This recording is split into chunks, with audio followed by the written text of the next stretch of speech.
Assalamualaikum warahmatullahi wabarakatuh. Teman-teman semua, kaifa halukum? Ya, alhamdulillah. Semoga semuanya dalam keadaan sehat walafiat dan dipanjangkan umurnya dan dimurahkan rezekinya. Semoga kita semua istiqamah dalam belajar dan senantiasa beribadah pada Allah Subhanahu wa taala. Allahumma anfa'na bima 'allamtana warzuqna 'ilman yanfa'una. Alhamdulillah teman-teman sekalian, alhamdulillah kita telah sampai pada pertemuan yang keempat. Pertemuan yang keempat ini adalah lanjutan materi dari materi sebelumnya. Sebelumnya sudah kita pelajari tentang al-kalimatu wa anwa'uha dan sudah dibahas juga tentang isim. Nah, pertemuan kali ini kita akan membahas lebih detail lagi tentang apa itu isim dan contoh-contohnya dan macam-macamnya.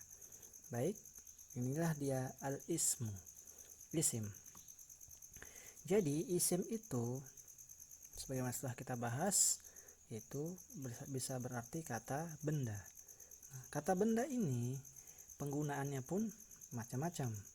Yang pertama digunakan untuk manusia, insan, bisa orang atau manusia.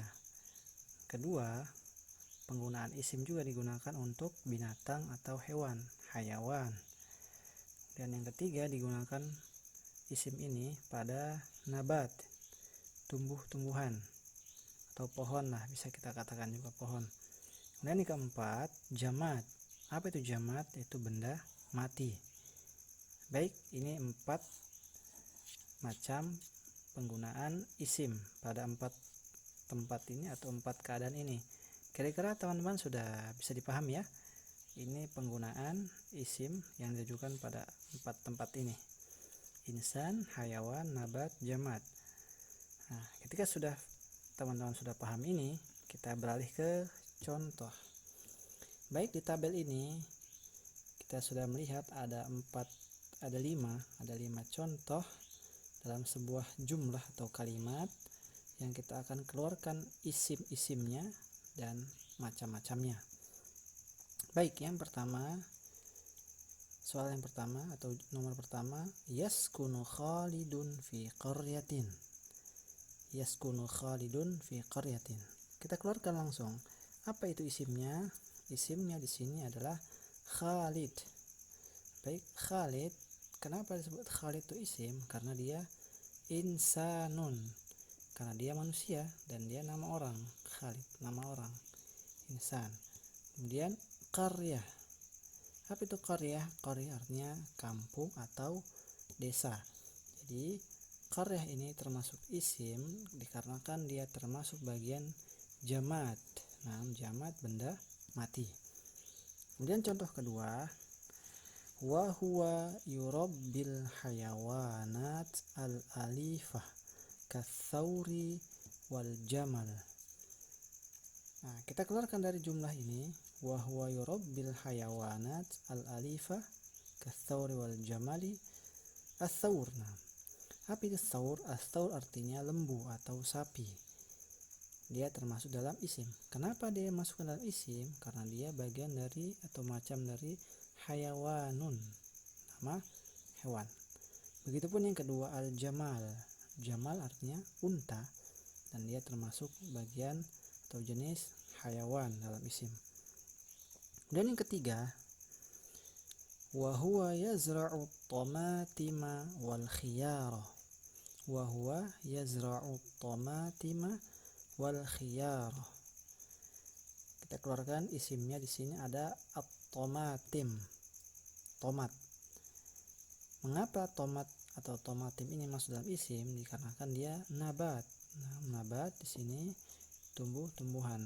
Kemudian selanjutnya juga al-khiyar artinya timun, itu termasuk juga dalam macam nabat atau tumbuh-tumbuhan. Ini contoh yang ketiga. Contoh yang keempat, yasqil mazari'al khadra'a.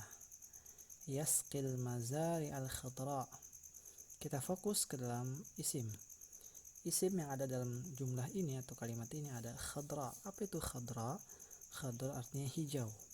Kenapa khadra ini isim? Karena dia masuk dalam wasfun, sifat. Jadi sifat ini juga termasuk dalam bagian isim. Kemudian yang kelima atau yang terakhir, wa ta'malu ma'ahu binasyatin. Nah, wa ta'malu ma'ahu binasyatin. Nasyat. Nah, nasyat ini termasuk dalam bagian isim dikarenakan dia masuk dalam nau atau jenis makna. Nasyat tadi artinya rajin atau semangat. Baiklah, ini adalah 5 jumlah atau kalimat yang kita akan ambil, yang sudah kita ambil contoh-contohnya isim berikut macam-macamnya. Mengapa kami tidak mengartikan seluruh jumlah ini? Karena untuk mempermudah kita lebih fokus pada makna isim tadi. Jadi teman-teman sudah mendapatkan beberapa kosakata ya. Kosakata ini tolong diingat ya, tolong dihafalkan. Ini semua akan membantu teman-teman sekalian untuk lebih memudahkan pembelajaran ke depannya. Adapun kosakata nanti yang belum diterjemahkan, satu persatu akan kita jelaskan dan akan menjadi kosakata tambahan kita. Baiklah, ini adalah penjelasan lebih detail tentang isim. Jadi tambahan materi dari isim dari yang sebelumnya, bahwa isim di sini itu ditujukan penggunaannya pada 4 keadaan atau 4 tempat. Pertama insan atau orang atau manusia, kemudian yang kedua hayawan atau binatang atau hewan, dan yang ketiga nabat atau tumbuhan, dan yang keempat benda mati, jamad. Jadi dari keempat tempat ini, 4 keadaan ini, maka kita sudah mudah mendapatkan contoh-contoh isim dalam sebuah jumlah atau kalimat. Tinggal melihat kira-kira apakah ia termasuk insan, nama orang, hayawan, binatang, nabat, tumbuhan, atau jamad. Sebagai contoh yang ada di tabel 5 contoh di atas, di samping ini, di tabel ini, kita sudah melihat bahwa contoh-contoh isim ini mudah ditemukan. Maka kita bantu dengan terjemah ini. Baiklah teman-teman sekalian, kira-kira sampai di sini sudah dipahami ya. Apabila Anda ada kesulitan atau ada yang belum paham, silahkan ditanyakan di kolom komentar. Ya, kami mohon maaf apabila ada kata-kata yang mungkin sulit dipahami atau mungkin tabelnya atau tulisannya belum jelas atau kurang jelas, ya dikarenakan keterbatasan kami selaku pengajar. Kemudian yang perlu diingat teman-teman sekalian, metode ini yang kita gunakan adalah diambil dari kitab Silsilah Ta'limil Lughah Arabiyyah. Jadi buku ini adalah silsilah, akan senantiasa menyambung, continue. Maka ini adalah bagian awal dari materi ini. Jadi apabila kita di bagian awal ini sudah paham, maka untuk selanjutnya akan mudah. Baiklah, sedikit motivasi ini kita tutup dengan doa. Subhanakallahumma bihamdika asyhadu an la ilaha illa anta astaghfiruka wa atubu ilaik. Terima kasih atas perhatian segala hormat dan segala,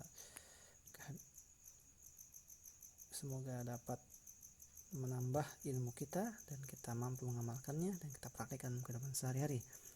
Apabila Anda menyukai video ini, silahkan di like, subscribe, dan di komentar. Juga dibagikan kepada teman-teman Anda yang membutuhkan atau yang ingin belajar bahasa Arab. Semoga ilmu ini atau video ini bermanfaat untuk kita semua. Jazakallahu khair. Assalamualaikum warahmatullahi wabarakatuh.